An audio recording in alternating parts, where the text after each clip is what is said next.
오늘도 우리에게 새날을 주시고 새해를 격려하시는 하나님께서 여러분과 늘 함께 하시기를 간절히 축복합니다.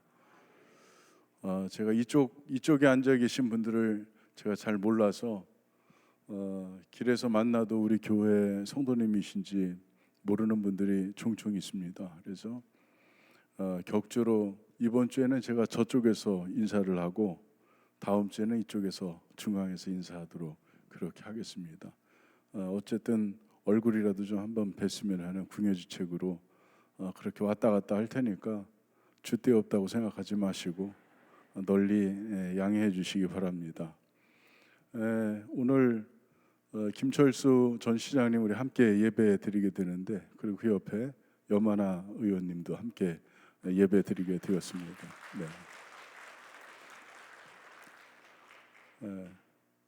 또 감독님께서는 오늘 강사로 외부에 나가셔서 오늘 예배 드리게 되는데 기도해 주시기 바랍니다. 옆 사람에게 인사하겠습니다. 당신은 무엇이든 할 수 있습니다.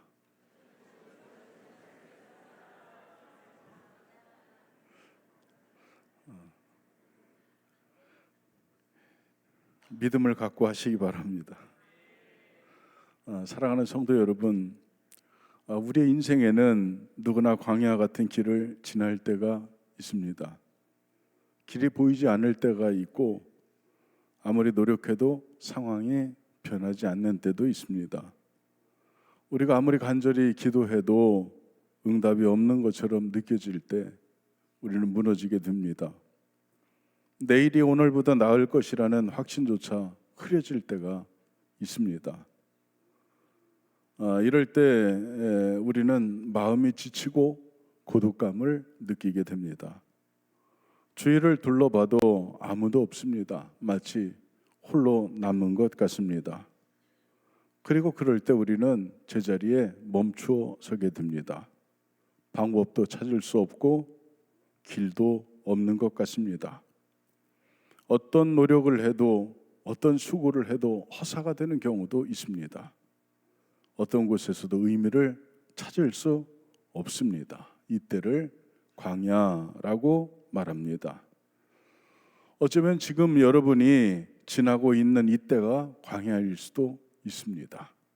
그런 분들에게 주님께서 용기도 주시고 힘도 주시고 능력도 부어주시는 이 시간이 될 수 있기를 간절히 바랍니다. 광야는 어떤 곳입니까? 광야는 길이 없습니다. 사람이 없으니 밟은 흔적도 없고, 그렇게 연속해서 밟은 그런 흔적, 길이 존재할 리가 없습니다. 외로운 곳입니다. 물이 없습니다. 은혜 받을 대상이 없으니 내려오는 은혜도 없습니다. 그것은 희망도 없습니다. 물이 없으니 싹도 나오지 않고 꽃도 피지 않고 열매도 더더욱 기대할 수 없습니다. 본문의 말씀 속에 이스라엘 백성이 바로 그런 시간을 지나고 있었습니다. 그들은 지금 바벨론 포로기라는 광야를 지나고 있었습니다. 나라를 잃어버렸습니다. 그들 자신을 보호해 줄 울타리가 무너진 것입니다. 성전을 잃어버렸습니다. 의지할 곳이 없어진 것입니다. 그들은 미래를 잃어버렸습니다.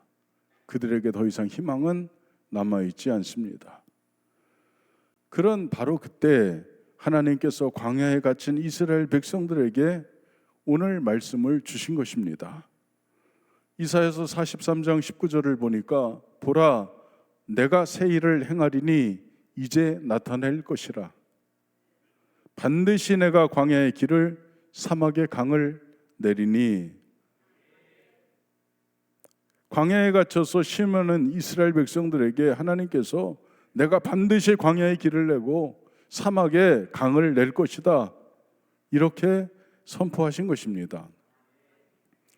사랑하는 성도 여러분, 오늘 하나님께서 우리에게 주시는 말씀도 이것입니다. 광야에도 길은 있다. 여러분의 삶 가운데도 아무리 힘들고 어려워도 방법이 있을 것입니다. 왜입니까? 하나님은 광야에서도 길을 만드실 수 있는 분이기 때문입니다. 오늘 말씀을 통해 광야의 길을 내시는 하나님의 은혜로 일상에서 승리하는 여러분 모두가 되시기를 축복합니다. 첫째로, 하나님은 절망의 광야에서도 구원의 길을 만드신다. 절망 속에서도 구원을 이끄신다. 하나님은 그렇게 믿습니다. 본문 이사야서 43장 14절입니다. 너희의 구속자요 이스라엘의 거룩한 이인 여호와가 말하노라. 너희를 위하여 내가 바벨론에 사람을 보내요. 아멘. 여기서 하나님은 자신을 이렇게 소개하고 있습니다. 너희의 구속자, 히브리어로 고엘이라고 하는데, 이 고엘은 대신 값을 지불하고 노예를 자유롭게 하고 가족을 구하는 사람을 고엘이라고 합니다. 후사를 잇게 하는 것, 다음 세대를 잇게 하는 것도 고엘입니다. 즉 하나님은 우리의 구원자가 되시는 분입니다. 여러분의 삶의 모든 경우에서 하나님은 여러분을 구원해 주실 줄 믿습니다. 이스라엘 백성이 현재 겪고 있는 바벨론 포로 상황은 이렇습니다. 이스라엘은 지금 절망의 상황입니다. 나라가 무너졌고 성전은 파괴되었고 백성은 포로가 되었습니다. 사람의 눈으로 볼 때 끝장난 것입니다. 그러나 하나님께서 내가 너희를 위하여 역사하겠다고 선포하신 것입니다. 이 음성을 듣는 사람이 믿음의 사람입니다.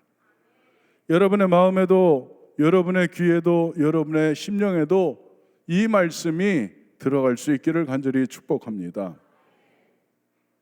그러나 안타깝게도 우리는 상황을 보는데 너무 익숙해져 있습니다.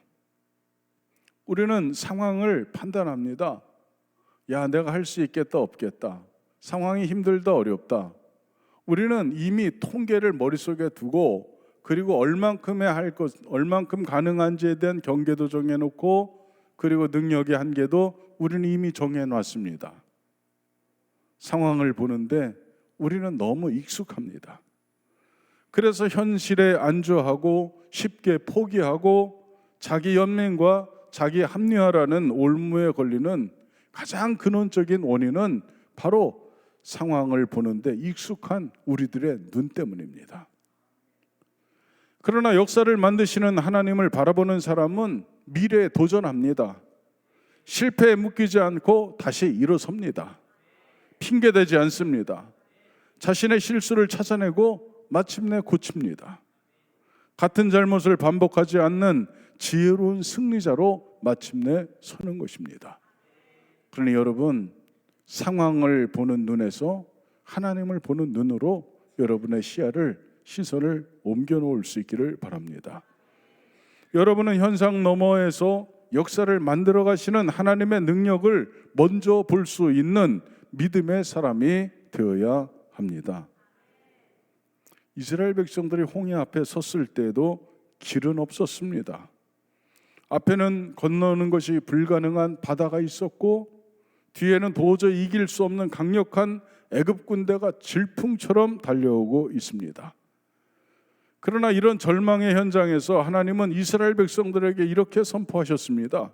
출애굽기 14장 13절 중간 부분에 너희는 두려워하지 말고 가만히 서서 여호와께서 오늘 너희를 위하여 행하시는 구원을 보라. 두려워하지 말라는 것입니다. 가만히 서서 하나님께서 오늘 우리를 위해서 행하시는 구원을 보라는 것입니다. 그리고 하나님은 홍해를 가르셨습니다. 길이 없었던 곳에 길이 나타난 것입니다. 이렇게 믿음을 가진 사람은 처음 길을 걷게 됩니다. 전무후무한 은혜를 받기도 합니다. 이것이 믿음의 사람들이 걷는 길입니다. 그러니 여러분도 처음 길을 걷는, 믿음의 길을 걷는 분들이 될 수 있기를 축복합니다. 사랑하는 성도 여러분, 여러분이 혹시 지금 광야 같은 상황에 있습니까? 경제적인 문제 그 안에 있습니까? 힘들죠. 돈이 없으면 얼마나 무너집니까? 생활에 얼마나 불편하고, 할 수 없는 것들이 왜 이렇게 많이 늘어갑니까? 마음도 무너지고 존재감도 작아지고 경제적인 문제는 그냥 그것 하나로 끝나는 것이 아니라 여러 가지 연쇄 반응을 일으킵니다. 여러분의 가정 괜찮습니까? 예, 여기만 조금 행복하게 지내시는 것 같고. 여러분의 가정 괜찮습니까? 대화가 있습니까? 감정 교류가 있습니까? 서로의 안부를 묻습니까? 학교 갔다 돌아온 자녀와 도란도란 이야기합니까? 우리에게는 이런 것들이 지금 사라지고 있습니다. 핸드폰 이거 바라보면서 밤 1시까지 이거 보는 분들 뜨끔뜨끔 하실 텐데 이것에서 벗어나지 못합니다. 사랑하는 아내와 담소를 나누고 감정 교류를 좀 나누고 사랑하는 자녀들과 이야기 한번 나눠볼 수 있기를 바랍니다. 아멘. 전부 거북목하고 다니지 마시고 저 하늘을 보면서 아름다운 꽃도 신선한 바람도 내려오는 따스한 햇살도 한번 볼 수 있기를 바랍니다. 그러면서 서로 아름답게 여러분의 가정을 갖고 볼 수 있기를 바랍니다. 그러나 이 시대의 가정은 참 어렵습니다. 감정 교류가 없고 대화가 없고 서로에 대한 여겨줌이 없고 그래서 문제가 심각합니다. 여러분 건강합니까? 네, 23명만 건강하고 여러분 건강하시기 바랍니다. 가끔 이런 보고를 듣기도 하고 전화를 받기도 합니다. 목사님 4기입니다. 목사님 3기입니다. 전하는 분들의 마음은 어떨까요? 이제 인생 끝났다. 이제는 내 몸을 이제는 다시 돌이킬 수 없게 되었구나. 나는 이제 정상이 될 수 없겠구나. 이런 좌절감, 그가 겪는 그 두려움, 이것이 얼마나 엄청날까요? 이런 경제적인 문제, 가정의 문제, 건강의 문제, 어느 한 가지만 우리에게 다가와도 힘들고 어려운데 이것이 전체가 다 올 때도 있습니다. 인생의 문제는 그렇습니다. 그러나 기억하시기를 바랍니다. 하나님은 광야에서도 길을 만드시는 분입니다. 두 번째로 하나님은 과거보다 더 큰 일을 행하십니다. 오늘 보면 이사야서 43장 18절입니다. 너희는 이전 일을 기억하지 말며 옛날 일을 생각하지 말라. 아멘. 여기서 하나님은 이전 일을 기억하지 말라고 말씀하십니다. 하나님께서 말씀하시는 이전 일은 무엇일까요? 그것은 출애굽 사건을 말하고 있습니다. 여러분 출애굽할 때 홍해가 갈라졌습니다. 엄청난 일입니다. 여러분 바다 갈라지는 거 보셨습니까? 네, 서해안에 갔더니 조금씩 그게 아니고 좌우에 물이 벽처럼 서는 그런 상황, 현상을 본 적이 있습니까? 우리는 못 봤습니다. 광야에서 이스라엘 백성들은 만나를 먹었습니다. 몇 년 먹었습니까? 4년 먹은 게 아니고 40년 먹었습니다. 하나님께서 구름기둥과 불기둥으로 늘 동행해 주셨습니다. 반석에서 물을 내서 그들로 하여금 마시게 했습니다. 이스라엘 역사에서 가장 위대한 기적의 연속, 출애굽 40년, 출애굽하고 나서 가나안에 이르기 전까지 40년, 엄청난 사건입니다. 그런데 지금 하나님의 말씀은 그것을 붙잡지 말고, 그것을 붙잡고 살지 말라고 주님께서 말씀하시는 것입니다. 왜냐하면 이제 하나님께서 더 큰 일을 준비하고 계시기 때문에 너 과거에 묶이지 말고 앞으로 나가라는 말씀입니다. 이스라엘은 그들의 역사에서 출애굽보다 더 귀하게 여기는 것을 출바벨론으로 생각합니다. 출애굽보다 출바벨론을 훨씬 더 귀하게 생각합니다. 역사를 살펴보면 바벨론 포로기 70년에 성경이 묶여지고 기록되었습니다. 모세오경이 묶여졌고 선지자들의 예언서가 그때 기록되었습니다. 출애굽의 역사서를 읽으며 그들은 출바벨론을 기도했습니다. 하나님께서 함께 하셨던 역사를 기록하며 다시 하나님께로 돌아갈 것을 다짐한 것도 바로 바벨론 70년입니다.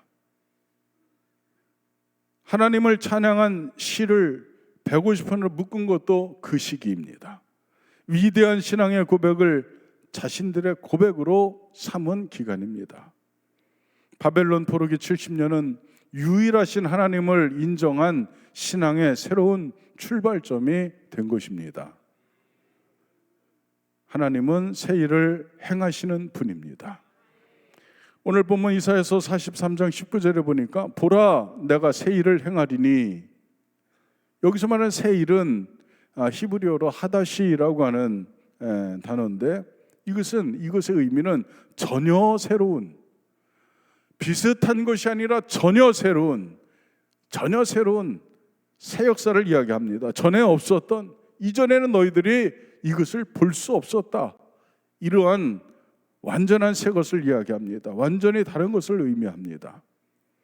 하나님은 과거를 반복하는 분이 아니라 새 역사를 만드시는 분이 하나님이신 줄 믿습니다. 성경을 보면 하나님은 언제나 항상 새 일을 행하셨습니다. 백세나 된 아브라함에게서 새 민족을 이끌어내셨습니다. 그것이 하나님의 일입니다. 80세 모세를 통해서 새로운 출애굽의 역사를 이루시고 17살 먹은 소년 다윗을 통해서 새로운 왕국을 하나님이 시작하시는 것입니다. 그리고 예수님을 통해서 완전히 새로운 구원의 시대를 여셨습니다. 이것이 하나님이 이루시는 새 일입니다. 사랑하는 성도 여러분, 잠깐 여러분의 신앙에 깊이 내재되어 있는 약점을 한번 생각해 봤으면 좋겠습니다. 우리의 신앙 여정에도 어쩔 수 없는 약점이 있습니다. 옛날이 좋았지. 옛날이 좋았지. 공감하십니까? 아멘. 옛날이 좋았죠? 옛날이 좋았지. 왜 옛날이 좋다고 이야기합니까? 젊을 때가 좋았을 것입니다. 저는 공 차는 걸 되게 좋아했습니다. 축구를 정말 좋아해서 대표 선수가 되기도 하고 잠깐 축구 선수 아이디를 갖고 있기도 했었습니다. 자랑 아닙니다. 아무리 누가 엉뚱한 대로 공을 차놔도 그것을 라인 바깥으로 내지 않고 거의 잡아냈습니다. 얼마나 빨리 달렸는지 모릅니다. 그런데 지금은 그냥 지나가는 공을 바라만 보고 있습니다. 그냥 갑니다. 아무리 쫓아가고 싶어도 얘가 너무 빨리 굴러갑니다. 젊었을 때가 좋습니다. 능력 있을 때가 좋은 것입니다. 돈 많이 벌고 그때는 친구들 많이 주변에 있죠. 인기가 올라가고 사람들이 주변에 많습니다. 그때가 좋습니까? 왜 잠잠합니까? 이렇게 우리는 옛날이 좋았다 이렇게 얘기합니다. 그런데 여기에 약점이 무엇입니까? 이것은 우리 자신을 신앙의 중심에 둘 때 나타나는 약점입니다. 여러분의 현재는 켜켜이 쌓인 과거를 딛고 서 있는 것입니다. 현재는 그냥 지금이 아니고 여러분이 지낸 과거의 모든 날들을 켜켜이 쌓인 그 과거를 딛고 서 있는 것이 현재입니다. 아멘. 그렇기 때문에 현재가 가장 빛나는 것이고 현재가 가장 중요한 것이고 현재가 가장 영광스러운 것입니다. 그런데 우리는 우리 자신을 신앙 중심에 둘 때는 우리가 쇠약해지고 우리가 좀 능력이 줄어들고 약해지고 이것에 속기 때문에 과거를 자꾸 생각하는 것입니다. 그러나 신앙의 중심에 내가 아닌 하나님이 계시면 현재가 복이 되는 것입니다. 왕궁에 있었던 모세가 복된 것이 아니고 미디안 광야에서 양치는 모세가 위대한 것입니다. 여러분의 현재를 하나님과 동행하는 현재로 만들 수 있다면 여러분은 언제나 새 일을 행하시는 하나님을 지금도 만날 수 있을 것입니다. 자신이 중심에 있으면 쳇바퀴를 돌리는 다람쥐처럼 언제나 제자리가 되겠지만 역사의 수레바퀴를 돌리시는 하나님께서 여러분의 중심에 계시면 여러분은 언제나 새로운 기회를 만나고 새로운 도전 앞에 설 것이고 하나님과 함께 새 역사를 만들 수 있을 줄 믿습니다. 사랑하는 성도 여러분, 하나님은 과거의 하나님이 아니고 하나님은 현재의 하나님이십니다. 세 번째로 하나님은 불가능한 곳에 길과 강을 만드십니다. 오늘 이사야서 43장 19절에 보니까 반드시 내가 광야의 길을 사막의 강을 내리니, 여기서 하나님은 두 가지 기적을 말씀하셨습니다. 광야의 길을 내신다고 했고 사막의 강을 내신다고 말씀하셨습니다. 광야에는 길이 없습니다. 그러나 하나님은 길을 만드셨습니다. 아멘. 아무도 지나갈 수 없는 그 광야를 이스라엘 백성들을 이끌고 40년을 행진하셔서 가나안에 이르게 하신 줄 믿습니다. 광야에서 이스라엘 백성들이 목마를 때 하나님 반석에서 물을 내어 주셨습니다. 그러니 하나님은 사막에 강을 내시는 분이 맞습니다. 여러분, 반석 바위는 사막을 꽉 뭉친 결정체 아닙니까? 그런데 거기에서도 물이 솟구쳐 올라왔습니다. 아멘. 하나님은 그런 하나님이십니다. 여러분, 앞길이 막막합니까? 길이 없습니까? 잠언 16장 9절에 보니까 사람이 마음으로 자기의 길을 계획할지라도 그의 걸음을 인도하시는 이는 여호와시니라. 아멘. 우리는 길을 못 찾습니다. 어디에 디뎌야 될지, 어디로 향해야 될지 우리 알지 못합니다. 그때 하나님 여러분을 위해서 인도하시고 길을 만들어내실 줄 믿습니다. 반석에서 물을 내신 하나님, 이것은 무엇을 상징합니까? 이것은 하나님께서 공급하신다는 것을 상징합니다. 없어? 걱정하지 마. 내가 너희들에게 부어줄 거야. 아멘. 너 낙심하지 마라. 내가 너에게 부어줄 것이다. 공급의 상징입니다. 전능하신 하나님 앞에서 불가능을 말하는 것은 불신앙입니다. 그러니 여러분, 전능하신 하나님 앞에서 불가능을 이야기하지 않기를 간절히 바랍니다. 아멘.